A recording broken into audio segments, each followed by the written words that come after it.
வணக்கம். இந்த வீடியோவில் ஆங்கிலத்தில் எப்படி எளிமையான வாக்கியங்கள் அமைக்கிறது அப்படிங்கிறத பார்க்கலாம். முதலாவதாக கம். கம் அப்படின்னா வா அல்லது வாங்க அப்படின்னு சொல்லி அர்த்தம். அது என்ன சார், வாங்கிறதுக்கும் ஒரே வார்த்தை வாங்கங்கிறதுக்கு ஒரே வார்த்தைன்னா ஆங்கிலத்தில் அப்படி தான். மரியாதைக்குன்னு தனியாக வார்த்தைகள் எதுவும் கிடையாது. ஒருத்தரை வான்னு சொல்கிறதுக்கும் கம்மு தான், வாங்கன்னு சொல்கிறதுக்கும் கம்மு தான். அதுமாரி கோ அப்படின்னா போ அல்லது போங்க அப்படின்னு சொல்லி அர்த்தம். அடுத்தது ஈட். ஈட் அப்படின்னா சாப்பிடு அல்லது சாப்பிடுங்க. ட்ரிங்க் குடி அல்லது குடிங்க அப்படின்னு சொல்லி அர்த்தம். இந்த வகை வாக்கியங்களை நம்ம நேர்மறை வாக்கியங்கள் அப்படின்னு சொல்லி சொல்லுவோம். அதாவது வா வாங்க, போ போங்க, சாப்பிடு சாப்பிடுங்க, குடி குடிங்க அப்படின்னு சொல்லி சொல்லக்கூடிய வாக்கியங்களை நேர்மறை வாக்கியங்கள்னு சொல்லி சொல்லுவோம். சரி, இப்போ எதிர்மறை வாக்கியங்கள் எப்படி பண்ணுறது அப்படின்னு பார்க்கலாம். ஜஸ்ட் இவைகளுக்கு முன்னாடி ஒரு டோன்ட் அப்படிங்கிறத சேர்த்துக்கிட்டிங்கன்னா போதுமானது. இவைகளுக்கு முன்னாடி டோன்ட் அப்படிங்கிறத சேர்த்துக்கிட்டா அது எதிர்மறை வாக்கியமாகிடும். உதாரணத்துக்கு டோன்ட் கம் அப்படின்னு நீங்கள் வச்சுங்களேன், வராதேன்னு அர்த்தம். டோன்ட் கோ போகாதே இல்லை போகாதீங்க. டோன்ட் ஈட் சாப்பிடாதே இல்லைன்னா சாப்பிடாதீங்க. டோன்ட் ட்ரிங்க் குடிக்காதே இல்லைன்னா குடிக்காதீங்க. அதாவது மரியாதையாக ஒரு விஷயத்தை செய்யாதீங்கன்னு சொல்கிறதுக்கும் அதே டோன்ட்டு தான், மரியாதை இல்லாமல் ஒருமையில் சொல்கிறதுக்கும் அதே டோன்ட்டு தான். இந்த டோன்ட்டுங்கிற வார்த்தையை இந்த வினைச்சொற்களுக்கு முன்னாடி பயன்படுத்திட்டா ஒரு செயலை செய்யாதே இல்லைன்னா செய்யாதீங்க அப்படிங்கிற அர்த்தத்தை கொடுத்துரும். ஸோ இப்போ நேர்மறை வாக்கியங்கள், எதிர்மறை வாக்கியங்கள், இப்படி இரண்டு வகையான வாக்கியங்களை அமைக்கிறத பார்த்தோம். இப்போ மூன்றாவது ஒரு வாக்கியம் எப்படி அமைக்கிறது அப்படிங்கிறத பார்க்கலாம்.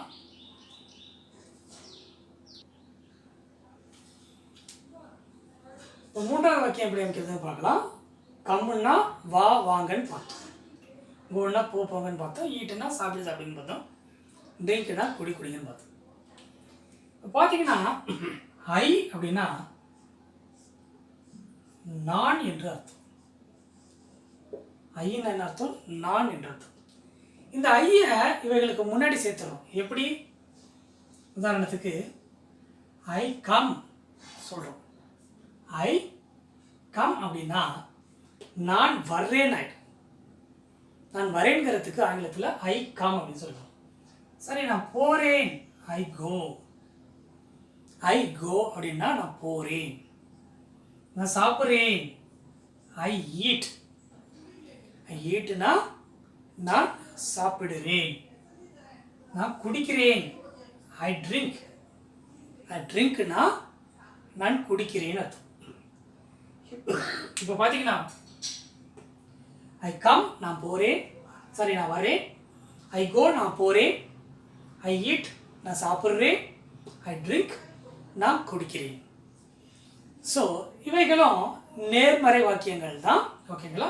ஒரு செயலை நான் செய்கிறேன் அப்படின்னு சொல்லி சொல்கிறதுக்கு இந்த ஐயை முன்னாடி போட்டுக்கிட்டோம்னா, இந்த வினைச்சொற்களுக்கு முன்னாடி போட்டுக்கிட்டோம்னா, அதுமாரி நான் வர்றேன், போகிறேன், சாப்பிட்றேன், குடிக்கிறேங்கிற மாதிரி ஒரு செயலை செய்கிறேன் அப்படிங்கிற மாதிரி ஒரு அர்த்தத்தை கொடுத்து. இப்போ எதிர்மறை வாக்கியங்கள், இதில் எதிர்மறை வாக்கியங்கள் எப்படி அமைக்கிறது அப்படிங்கிறத பார்க்கலாம்.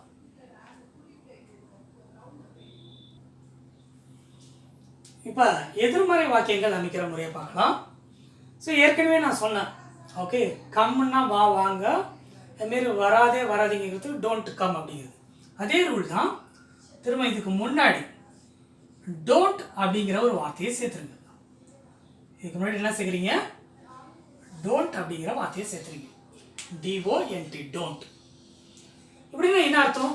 ஐ டோன்ட் கம் அப்படின்னா நான் வரலைன்னு அர்த்தம். இப்போ உதாரணத்துக்கு யாராச்சும் உங்களை கூப்பிட்றாங்க, நீ வரியா, ஏதாச்சும் ஒரு இடத்துக்கு போகிறதுக்கு நீ வரியான்னு கூப்பிட்றாங்க. அப்போ நீங்கள் சொல்கிறீங்க நான் வரல அப்படிங்கிறீங்க. நான் வரல அப்படி சொல்கிறதுக்கு ஐ டோன்ட் கம் அப்படின்னு சொல்லி சொல்லணும். ஐ டோன்ட் கம்னா நான் வரல அப்படின்னு சொல்லி அர்த்தம். அதே மாதிரி அதே இன்னொருத்தர் கேட்குறாரு, ஏன் நீ போலியான்னு சொல்லி கேட்குறாங்க. அப்போ நீங்கள் என்ன சொல்கிறீங்க? I don't go. I don't go, நான் போகலை அப்படின்னு சொல்லி சொல்கிறீங்க. இதே மாதிரி தான் இது ஐ டோன்ட் ஈட் அப்படின்னா நான் சாப்பிடல அப்படிங்கிறது ஐ டோன்ட் ஈட்.